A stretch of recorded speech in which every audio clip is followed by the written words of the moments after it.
लड़के ने जैसे ही खाना खाना चालू किया तभी उसके ऊपर एक बाघ में झपट्टा मारा। दरअसल यह लड़का अपने टापू से बिछड़ चुका है। सुबह लड़के ने जैसे अपनी आंखें खोली तभी उसके नाव से एक खूंखार भेड़िया निकला। लड़का डर गया और सीधा नाव के कॉर्नर पर जाकर खड़ा हो गया।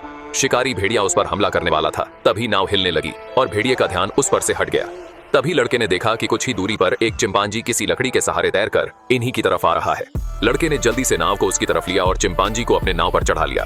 धीरे धीरे समय बिता और रात हो गई। आधी रात को भेड़िए को फिर से भूख लगी और वह फिर से लड़के पर हमला करने की कोशिश करने लगा, लेकिन लड़का उससे काफी दूर था, इसलिए भेड़िया ने तुरंत पास में सोए हुए जेबरा को काटा। लड़का अपने आंखों के सामने एक बेजुबान जानवर को तड़पते हुए देख रहा था। आखिर वह कुछ कर भी तो नहीं सकता है।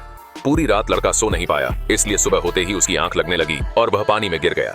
जब उसे घुटन महसूस हुआ तब उसकी आंखें खोली और वह तुरंत नाव के ऊपर आया। तभी उसे याद पड़ा कि नाव में कुछ खाने का सामान भी है। जब सभी जानवर सो रहे थे तभी लड़के ने चालाकी से खाने के सामान को निकाल लिया। तभी उसने एक किताब देखी और उसमें बनाए गए तस्वीर के जैसे ही एक वोट को तैयार किया। जैसे ही वह उसे पानी में डालने वाला था तभी शिकारी भेड़िया फिर से निकल आया।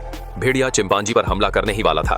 तभी चिंपांजी ने उसके सर पर वार किया। चिंपांजी को लगा कि वह बेहोश हो चुका है, लेकिन तभी भेड़िए ने तुरंत चिंपांजी पर झपटा मारा और उसे मार दिया। गुस्से में आकर लड़के ने चाकू निकाल लिया और भेड़िए से मुकाबला करने की सोच ली। तभी एक बाघ बाहर आया जो शुरू से ही नाव के अंदर छुपा बैठा था। उसने तुरंत भेड़िया को मार दिया। दूसरी तरफ लड़के ने तुरंत नव को समुद्र में धकेल दिया और अपने आप को बचाने की कोशिश की, लेकिन बाघ ने उस पर झपट्टा मारा और उसे गिरा दिया। लड़के ने किसी भी तरह कर अपनी जान को बचाया और दूसरे बोट में चला गया। जब बाघ थककर सो गया तब लड़के ने चुपके से कदम रखा और खाने के सामान को बाहर निकाल लिया और सबसे पहले पेट भरकर खाना खाया।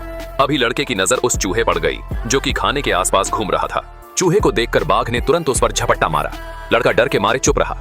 बाघ ऊंचाई पर चढ़ नहीं पा रहा था। तभी चूहा लड़के के सर पर चढ़ गया। लड़के ने उसे पकड़कर सीधे बाघ की तरफ फेंका और बाघ ने उसे मार डाला और अपनी भूख को शांत किया, जिसके बाद लड़का फिर से अपने नाव पर चला गया। अब रात हो गई और बाघ ने उस घायल जेबरा पर हमला किया और उसे भी मार डाला। यह सब देखकर लड़के की आंखों से आंसू आ गई और उसने ठान लिया कि अब वह उसे बाघ को ट्रेन करेगा।